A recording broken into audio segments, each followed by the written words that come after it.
Je vais maintenant parler du temps du monothéisme, principalement du christianisme. C'est un titre un peu provocateur parce que cela suppose qu'avant, ce n'était pas du monothéisme.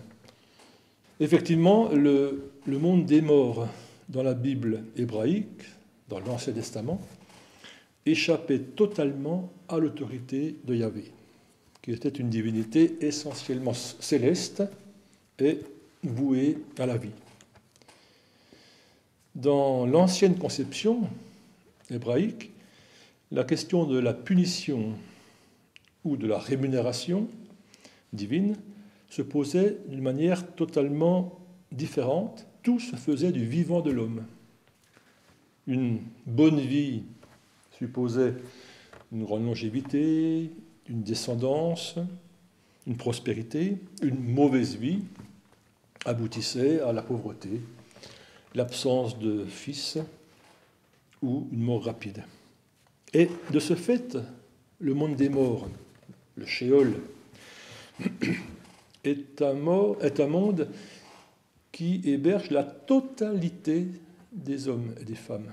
Tout le monde va au Sheol et le compte est soldé. Donc c'est un monde qui est relativement égalitaire.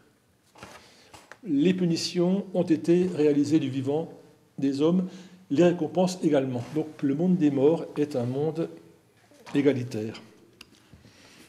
Mais ce monde a longtemps, très longtemps résisté au monothéisme naissant, puisque le monothéisme ne s'est pas créé d'un coup, mais il s'est constitué très lentement. Le Sheol a été peut-être le dernier bastion de résistance du polythéisme hébraïque. Mais il va poser cette question-là, va poser aux théologiens des 2e et 1er siècles avant notre ère une question extrêmement difficile. En effet, ils ont cette idée que depuis des siècles, tout le monde se retrouve au Sheol, y compris les figures les plus importantes de l'histoire d'Israël, d'Abraham à Moïse, en passant par David, tous les prophètes, Samuel et d'autres.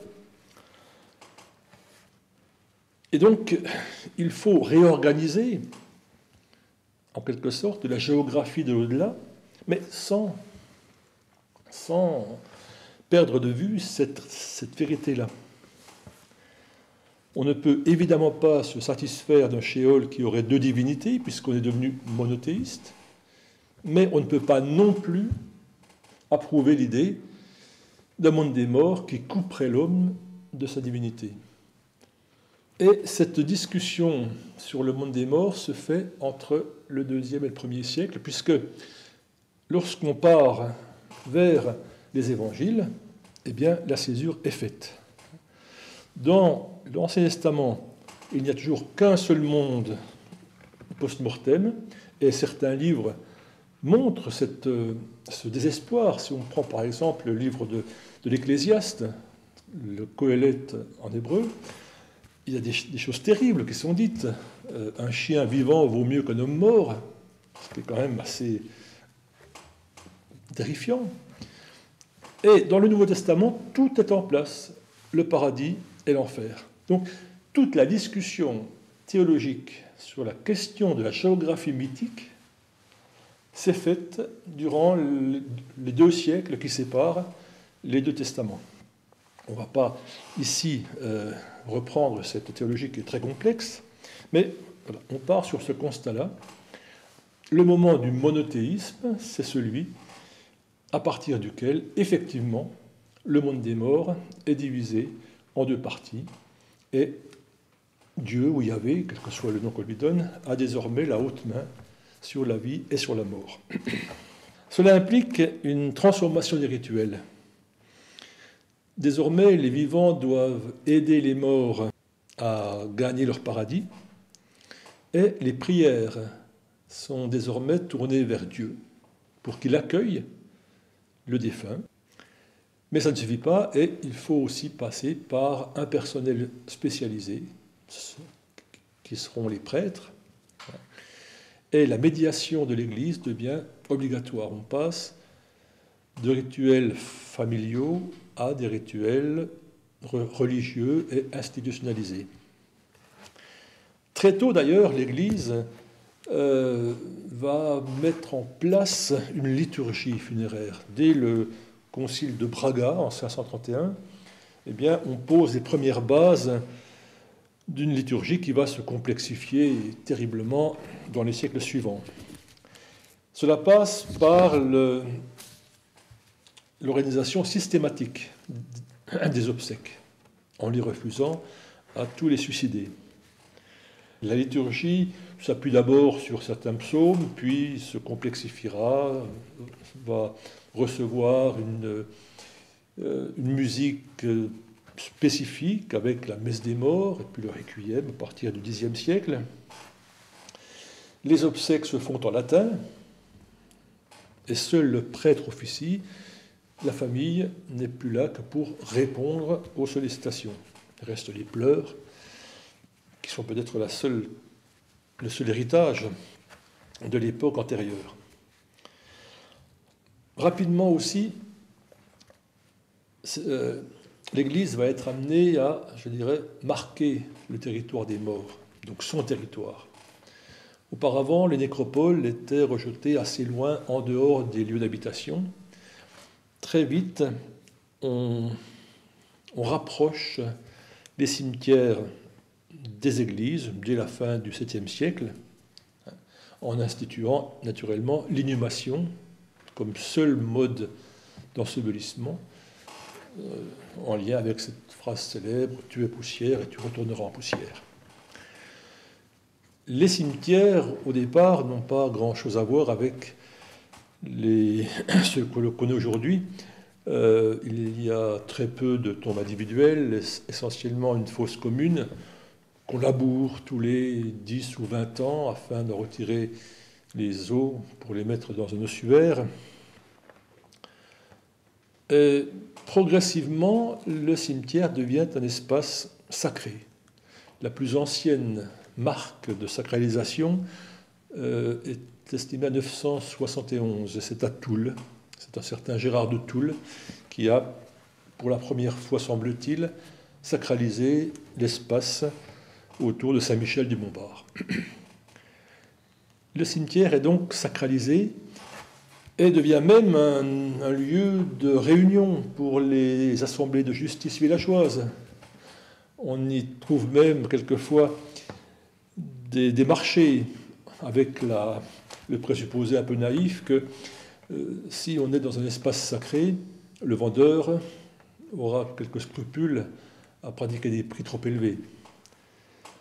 Donc, de ces nouvelles formes de pratiques funéraires, quels enseignements on peut tirer? D'abord, la présence des morts parmi les vivants est devenue beaucoup plus importante que dans les temps bibliques où la préoccupation était de les ensevelir très vite. Les hommes sont amenés à traverser les cimetières régulièrement, puisque la pratique religieuse est très très forte, et même totale. Les morts également bornent les carrefours, avec les pendus qui sont accrochés au gibet jusqu'à ce qu'ils soient complètement décomposés. Il y a donc un contact, je dirais, physique, parce que les cimetières de l'époque, on a peine à les imaginer aujourd'hui, mais c'était de véritables charniers. Les fosses communes étaient constamment grattées par les chiens errants qui déterraient les meilleurs morceaux, je dirais. Et donc, la présence de la mort était extrêmement prégnante. En fait, il semble que la peur des morts qu'on ressentait dans la Bible hébraïque ait été remplacée par la peur de la mort, qui se jouxte en quelque sorte avec la peur de l'enfer. Mais le défunt a perdu cette forme de surnaturalisation dont il était affublé dans les temps bibliques. Certes, la peur des fantômes reste comme un comportement, je dirais, un peu résiduel. De plus, l'organisation des obsèques est devenue un monopole de l'Église. La famille des défunts n'apparaît plus là comme des spectateurs, finalement. Et enfin, les gestes funéraires ne sont plus tournés vers le même objectif et non plus le même destinataire. Ils étaient vers le défunt dans les temps bibliques, ils sont désormais vers Dieu dans les temps chrétiens. Ce ne sont plus des rituels de protection, mais plutôt des actes propitiatoires pour mettre Dieu en état de recevoir l'âme de celui qui est parti. Et d'ailleurs, l'Église réformée, qui apparaît après Luther et Calvin, va même pousser ce phénomène plus loin, puisque l'ensevelissement des corps précède la séance liturgique au temple. Donc les obsèques se font sans le défunt. Ainsi, il semble que la transition entre la vie et la mort ait changé et paraît beaucoup moins radicale entre l'Ancien Testament et la période chrétienne qui s'ouvre avec la fin de l'Antiquité et le Moyen Âge. Et cela suppose que les hommes doivent se préparer à mourir, puisque le jugement, désormais, est encore à venir. Dans la Bible hébraïque, lorsque l'homme mourait, le jugement avait été prononcé. Là, dans la conjoncture chrétienne, le jugement reste à venir. Donc la mort est anticipée, on doit s'y préparer. Et lorsque le décès de quelqu'un est pressenti, tous les voisins, la famille s'assemblent pour assister à son agonie. Je rappelle que le terme agonia en grec signifie le combat. La prise en charge de l'Église est certes essentielle, mais elle est relayée aussi par un tissu social et familial très fort. Cependant, le prêtre continue à jouer un rôle prépondérant, puisque c'est en quelque sorte lui qui autorise à mourir. En effet, il serait tout à fait catastrophique de mourir, pour un chrétien, sans avoir reçu l'extrême-onction, qui est maintenant, dans l'Église catholique, renommée comme sous l'appellation d'onction des malades ou de sacrement des malades depuis Vatican II. Mais c'était l'un des 7 sacrements de l'Église catholique, et il était indispensable, c'était en quelque sorte la clé pour atteindre le paradis. Enfin, c'était l'une des clés, en tout cas. Le prêtre devait recevoir la confession de celui qui allait affronter le tribunal céleste.